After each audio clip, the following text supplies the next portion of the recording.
Subscribe करें और bell दबाएं ताकि कोई खबर रह न जाए। मरियम नवाज साहिबा के लहजे में चेयरमैन नैब को धमकाने लगे हैं। लगारी साहब, कुछ रोज पहले कैप्टन सफदर ने भी ये बात कही थी कि अब हुसैन नवाज साहब भी पार्टी के मामलात के बारे में अपडेट रखेंगे, तो क्या ये समझा जाए कि अब हुसैन नवाज साहब भी पार्टी के मामलात में इन हो रहे हैं?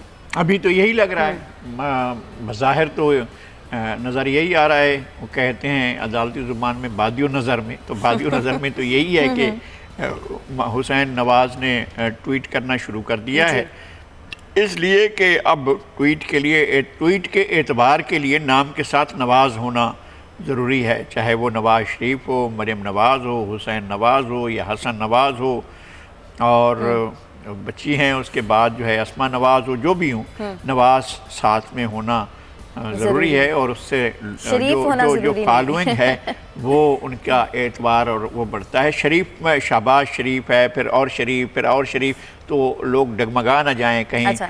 कुछ और ना हो जाए। लेकिन लगारी साहब, क्या किसी भी हुकूमती इदारे के सरबराह को इस तरह से बराह रास्त धमकी देना किसी भी सियासी पार्टी के रहनुमा को ज़ेब देता है? मुल्की इदारों के सरबराहों को भी हर क्वेश्चन से मावरा नहीं होना चाहिए। मुल्की इदारों को भी इस तरह से नहीं होना चाहिए कि लोग सवाल करें और लोग उनकी इंटीग्रिटी के बारे में, उनकी इस्तकामत के बारे में, उनकी पाक दामनी के बारे में लोग सवाल उठाएं। तो अगर सवाल पैदा होंगे तो सवाल उठाएंगे, चाहे वो सवाल कोई एंकर उठा रहा हो, कोई तज्ज़ियाकार उठा रहा हो, कोई सियासतदान उठा रहा हो, कोई मफरूर उठा रहा हो, कोई मजबूर उठा रहा हो, कोई मकहूर उठा रहा हो, कोई भी उठा रहा हो, लेकिन सवाल तो उठेगा। अगर चेयरमैन नैब के किसी भी अमल के ख़िलाफ़ सवाल उठेगा तो ज़ाहिर है कोई भी उठाएगा। लेकिन लगारी साहब, क्या ये धमकी उनके अपने ख़िलाफ़ जो मुकदमात हैं उनको मज़ीद कमज़ोर नहीं कर देगी? धमकियाँ कब किसी को कमज़ोर करती हैं? लोगों के अपने अफ़ाल, अपने अमाल ही कमज़ोर करते हैं। हुसैन नवाज़ को कोई चीज़ कमज़ोर करेगी तो उनका अपना अमल होगा, और चेयरमैन नैब को जो चीज़ कमज़ोर करेगी उनका अपना अमल होगा, वो चीज़ें होंगी। ऐसा नहीं है कि रोज़े हिसाब नहीं होता, इंसान की ज़िंदगी में भी आता है, इंसान की ज़िंदगी के बाद भी आता है, और शायद कब्र में भी आता है, और कब्र के बाद हशर में भी होता है।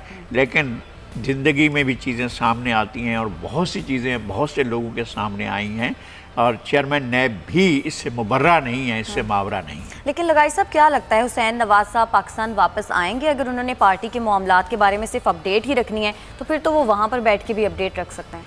अभी तक तो ज़ाहिर है यही करेंगे कि वो वहीं बैठकर ट्वीट के ज़रिए, अब हमारे यहाँ बहुत से इदारे ट्वीट के ज़रिए चलाए जा रहे हैं, हुकूमतें ट्वीट के ज़रिए चलाई जा रही हैं, मुख्तलिफ़ वज़ारतें ट्वीट के ज़रिए चला रही हैं, वज़ारत उज़्मा भी, उसका भी बड़ा ज़ोर होता है ट्वीट के ऊपर। तो ट्वीट अब एक चीज़ हो गई है। जनाब डोनाल्ड ट्रंप ट्वीट करते हैं, और बहुत से बड़े साहिब इक़्तिदार और जुब्बा और दस्तार वाले भी ट्वीट करते हैं। तो ट्वीट करना कोई ऐसी बात नहीं है। हुसैन नवाज़ वहाँ से भी बैठ कर लेंगे ट्वीट, तो कोई बात नहीं है। और अगर ऐसे हालात पैदा हो गए तो हुसैन नवाज़ यहाँ भी आ सकते हैं, लेकिन वो तो मफरूर हैं। ठीक है, हम अपने अगले क्लिप के जानिब नाज़रीन बढ़े। मौलाना फजलुर रहमान साहब के आज़ादी मार्च के हवाले से बात करेंगे। आज़ादी मार्च की तारीख जैसे जैसे करीब आती जा रही है, हम देख रहे हैं कि वैसे वैसे सियासी माहौल भी खासा गर्म नज़र आ रहा है। हुकूमत काफ़ी कोशिश कर रही है कि मौलाना को आज़ादी मार्च से रोका जाए, लेकिन हम देख रहे हैं कि मौलाना किसी भी सूरत पीछे हटने को तैयार नहीं है। इस हवाले से भी आपको क्लिप दिखा दें। नाज़रीन, गुफ्तगू आपने सुनी। लगारी साहब, JUIFA की तरफ से धरने में 15 लाख अफराद लाने का जो दावा है, आपके ख्याल में सच हो पाएगा? अब देखें, अगर हुकूमत रोकती है तो, अगर हुकूमत नहीं रोकती है तो जमीयत उलमाए इस्लाम के लोग सड़कों पर आएंगे। अगर कैलकुलेशन ये है तो उस कैलकुलेशन के पीछे एक पस मंज़र भी है। सक्खर का आप मार्च जो रैली हुई थी वो देखें, ड्रा इस्माइल ख़ान की रैली देखें, आप मुजफ्फरगढ़ की रैली देखें, आप सरगोदा की, मर्दान की, पेशावर की, कोयटा की रैलियां देख लें, आपको अंदाज़ा होगा कि ड्रोन कैमरा यूं चल रहा है और मिनटों तक चलता रहता है, और किलोमीटर्स पर चलता जाता है, और वो हजूम ख़त्म होने में नहीं आता है। तो हजूम तो था उन रैलियों के अंदर, क्या उन लोगों को आप आने से रोक लेंगे? और कहेंगे कि जनाब आपके लिए हमने पाबंदी लगा दी। अच्छा, पाबंदी का इन्होंने नहीं सोचा होगा, इनको पता नहीं होगा जमीयत उलमा इस्लाम को कि यहाँ पाबंदी भी लग सकती है, रुकावटें भी आ सकती हैं और रास्ते भी बंद किए जा सकते हैं, दरख्त भी लगाए जा सकते हैं उखाड़ कर सड़कों के ऊपर। हुकूमतें क्या नहीं करती हैं वो सब कुछ कह सकते हैं। उसके बावजूद भी उन्होंने अपने अंदाजे कायम किए हैं और उन्होंने मुतबादिल रास्ते भी अख्तियार किए हैं और उन्होंने सब्स्टिट्यूट सोचा हुआ है। ऐसा नहीं है कि उनके जहन में नहीं है सोचा हुआ, उनने ये सारी चीज़ें सोची हुई हैं। उन्हें पता है कि दरिया कैसे अबूर करना है, उन्हें पता है कि रुकावटें कैसे दूर करनी है, उन्हें पता है कि किस तरह से आगे बढ़ना है। मेरे ख्याल में ये सारी चीज़ें हैं और एक बहुत बड़ा इज्तिमा जो होगा वो इस्लामाबाद में होगा। मैं तादाद की और गिनती के चक्कर में नहीं पड़ता, मैं समझता हूँ कि लोगों का एक बड़ा हुजूम होगा जो इस्लामाबाद में और जिन शहरों में से निकलेगा वो शहर भी एक बड़े इज्तिमा की सूरत में आगे बढ़ेंगे। ये होगा। लेकिन लगारी साहब, सिंध से 4 लाख अफराद ना लाने पर वाकई अगले होने वाले इंतखाब में राशिद महमूद सुमरो साहब हिस्सा नहीं लेंगे? उन्होंने नहीं, ये खैर उन्होंने पता नहीं क्या लिखा है क्या नहीं लिखा है, मैंने नहीं देखा है। साइन भी 4 लाख आदमी यहाँ से लेकर जाना, तो ये तो उनके ऊपर डिपेंड करता है और उनकी तैयारियों पर।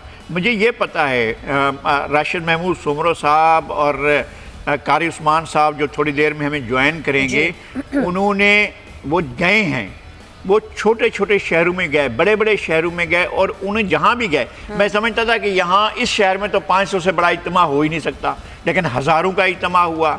बदीन के डिस्ट्रिक्ट बदीन के शहरों में, मटियारी के शहरों में, नवाब शाह के मुख्तलिफ शहरों में, खैरपुर के मुख्तलिफ शहरों में, सक्कर के मुख्तलिफ शहरों में, शिकारपुर के मुख्तलिफ शहरों में इन्होंने बड़े बड़े इज्तिमात किए हैं। और अगर वो सारे मल्टीप्लाई होते हैं तो बहरहाल मैं तो नहीं बैठकर गिनती कर रहा हूँ कि ये 1 लाख 2 लाख 2.5 लाख 3 लाख हो गए हैं, 3.5 लाख हो गए हैं, तो मैं तो नहीं गिनती कर रहा हूँ, लेकिन लोग बड़ी तादाद में होंगे। असल बात यह है कि मुझे नहीं मालूम है कि उनकी हिकमत अमली क्या है कि अगर रुकावटें डाली गई तो कैसे रोकेंगे, लेकिन ये कि हुकूमत रुकावटें डालने में कोई कसर नहीं छोड़ेगी।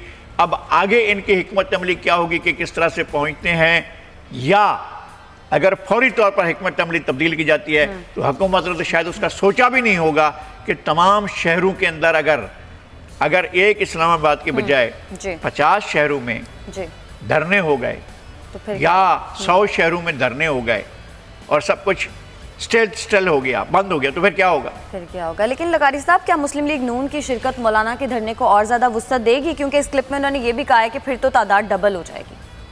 नहीं, वो एक तो ये कि जाएंगे इसलिए कि नवाज शरीफ साहब की हिदायत है जी, और सफदर कैप्टन सफदर साहब जो हैं वो जाकर उन्होंने यकीन दहानी कराई है, और पीपल्स पार्टी भी जाएगी, ऐसा नहीं है कि पीपल्स पार्टी नहीं जाएगी, वो भी जाएंगे। लाड़काना के शिकस्त में JUI का और ख़ास तौर पर खालिद अपना राशिद महमूद सुमरो साहब का बड़ा हाथ है, और उनके भाई ने तो अपनी पूरी UC वहाँ से जितवाया है। तो ये उसके बावजूद पीपल्स पार्टी भी अपना शो दिखाएगी, करेगी, वो JUI के साथ आगे बढ़ेगी। ठीक है नाज़रीन, मौलाना के धरने के हवाले से हम अपने अगले सेगमेंट में भी बात करेंगे। जो रहनुमा कारी उस्मान साहब हमें ज्वाइन करेंगे स्टूडियो में, उनसे इस बारे में मजीद बात करेंगे कि उनकी हिकमत अमली क्या है। लेकिन अभी हम एक और अहम मामले की बात करते हैं जो कि ट्विटर पर भी टॉप ट्रेंड बना हुआ है और सोशल मीडिया पर भी टॉप ट्रेंड बना हुआ है। श्रीलंका की नातजुर्बाकार टीम के हाथों अजियतनाक शिकस्त के बाद कप्तान सरफराज अहमद, जो कि अब कप्तान नहीं रहे, उनको कप्तानी से हटा दिया गया है। इस हवाले से आपको क्लिप दिखाते हैं, फिर इस बारे में बात करेंगे।